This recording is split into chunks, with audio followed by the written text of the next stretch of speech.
We're going to discuss the number one skill that took me from a mid 50% win rate Magic Drafter to an over 60% win rate Magic Drafter.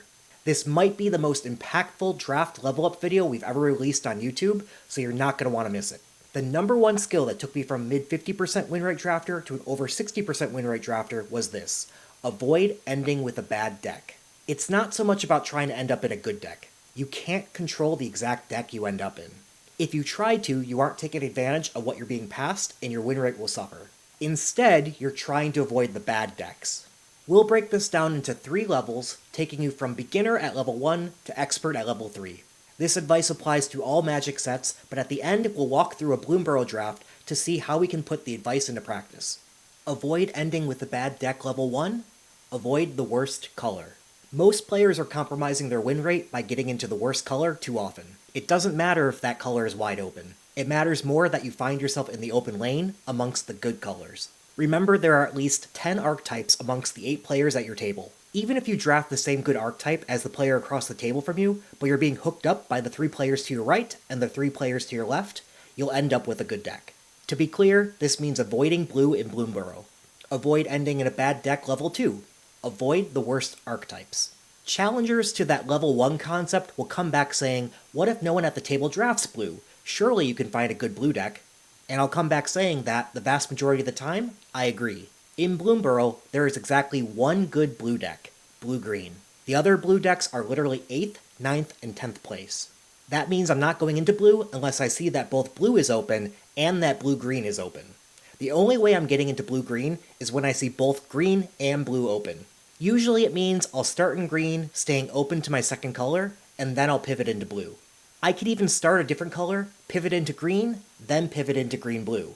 Or rarely, I'll start a different color, see that both blue and green are clearly open, and start taking blue cards followed by green cards. But I'm never starting in blue, and I'm also never starting with a color other than green and pivoting into blue. I will never end up in blue-black, blue-white, or blue-red, knowing the win rate discrepancy between those decks and the other 7 decks. If I do, I simply will end up with a worse deck than finding the least fought over deck amongst the other 7 decks. Avoid ending in a bad deck level 3. Avoid drafting the best card for an archetype and instead draft the best card for all desirable archetypes. To put it more concretely, if 17 lands could filter for the top 7 archetypes and find the highest win rate card amongst all those archetypes, start drafting those cards early in your draft. As you start eliminating archetypes from your realm of possibilities, you start filtering to the highest win rate cards amongst those remaining archetypes.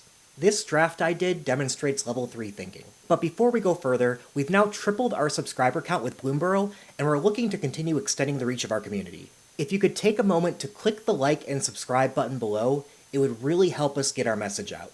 We appreciate you taking a moment to do that. Now back to the draft. So I first pick Ral. Many people would either avoid Ral because it's in the worst archetype, others would take it and commit to being Izzet. I take it knowing I'll end up in one of black-red splashing blue, green-red splashing blue, white-red splashing blue, or green-blue splashing red. My other picks show how favoring these decks influences my pick order. Pick 2, I take the most powerful red card in the pack. 3 of my 4 remaining decks have red as the main color, so I'm going to weight my picks towards red.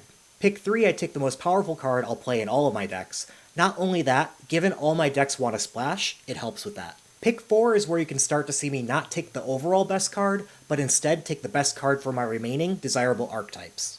I don't want to take the best card in the pack, Seasoned Worn Guard, with a 57.1% win rate, because it doesn't go in one of my remaining desired archetypes. Now if it turns out white-green is super open by the wheel, I might abandon Ral, but I'm not willing to until I find I can't go into one of my 4 preferred decks. Pick 5 is where I lean into the red-green splashing blue archetype I've started to favor.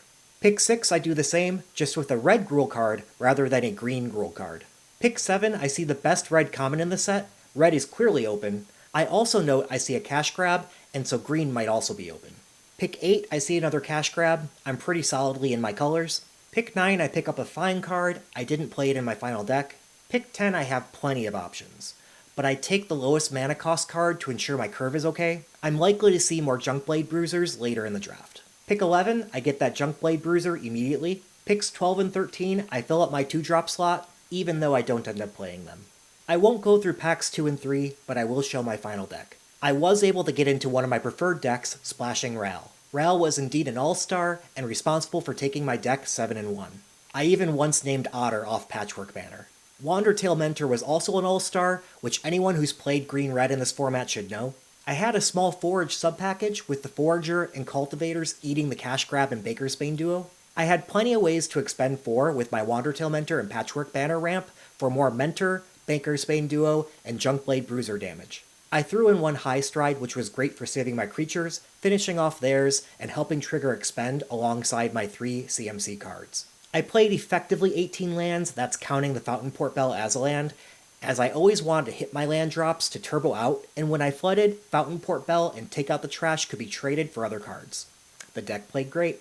I hope you learned how avoiding the bad decks helps determine your early uncertain picks, and updating your picks to be the best cards for the remaining archetypes you're open to takes advantage of drafting both the inherently powerful decks and the decks open to your seat. Don't hesitate to leave any questions or suggestions in the comments, and until next time.